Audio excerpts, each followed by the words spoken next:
Are you planning to move to Westchester? Well, here's 5 important factors you need to consider before you make any kind of move. For those of you who don't know me, my name is Jose. I live in Westchester, and I help homeowners and home buyers understand what are the options, what's going on in this community. So let's move right into it. First thing, most important thing for anyone who's moving into any neighborhood, what's the safety? So according to 2019 statistics, there's 31% less crime in this area than the Florida standard. Now, there hasn't been that kind of survey done since, so that's the most recent information I was able to find. And including with safety are the schools. So our area here, there's a number of different kinds of schools. Some of them are very highly rated. I've had people move from other parts of towns into here. They're sacrificing being closer to the coast just to get into the school system here for their kids. So you have a number of private schools, you have a number of public schools, magnet schools, charter schools. You have all of that you can choose here, and it's all within 10 minutes driving. So, okay, so safety, the schools, and the crime rate. Number 2, location. So Westchester is located a little bit farther inland than what people typically think of Miami. When they think of Miami, they think of Miami Beach. They think of Coconut Grove, just anything along the coast and the bay. Well, just west of Coral Gables is where you will find Westchester. This community was mostly built in the 60s, 70s, late 50s in order to house veterans, in order to just improve the quality of life. Some of the homes sold for $5,000 back then.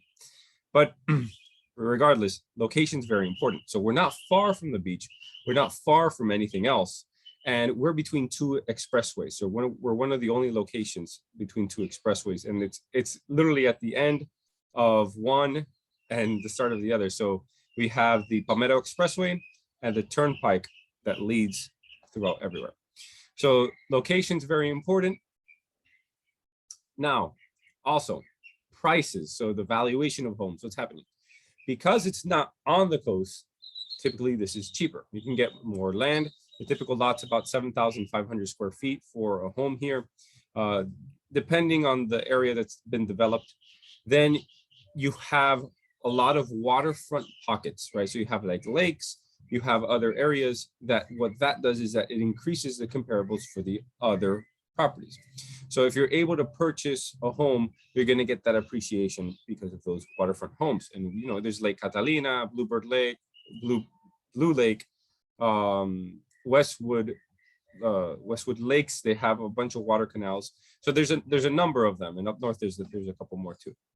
So that's what I wanted to talk about. Another thing on the prices. We are very lucky where we are unincorporated. And what that means is that we don't have a city tax to pay. So all of this is, I don't want to say unregulated, but it's regulated by the county. So there aren't city police officers, city fire, city, any of that they're going to charge you more. So that's one of the great things, and it helps on the prices. All right, number 4. In the quality of life, specifically restaurants. We have some amazing restaurants here and all types of food.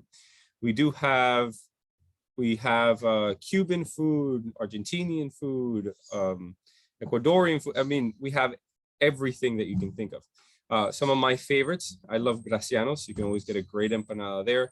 Or if you're planning on grilling, to have great cuts of meat, El Toro Loco.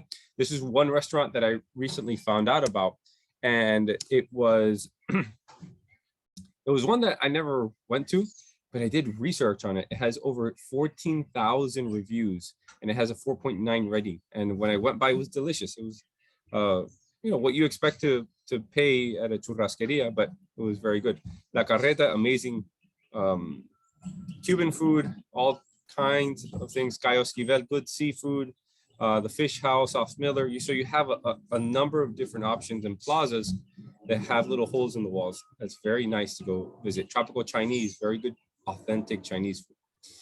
So number 4 was restaurants. Now, number 5, we are the home of one of the largest parks in Miami-Dade County, Tropical Park.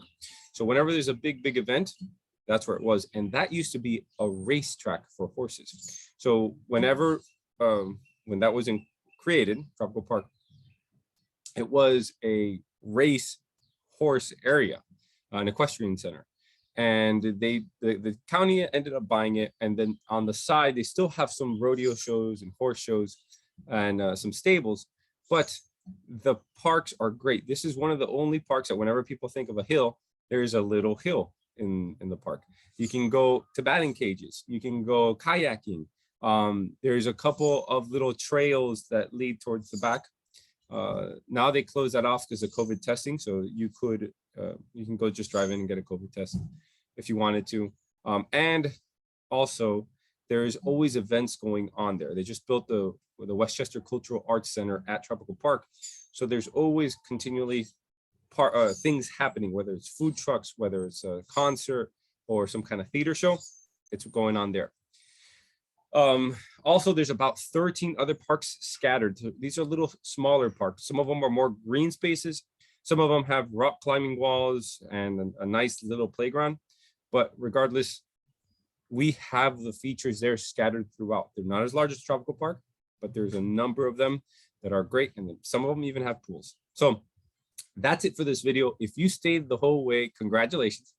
And if you like the video, you have to check out this other video, which is what does $2,000 get you in Miami, where I actually do a live search. You can see what style of home, what location, some of the pictures, some of the details. So that way you can really see how many bedrooms and all that you can get in Miami. So that's it for this video. Don't forget to like and subscribe.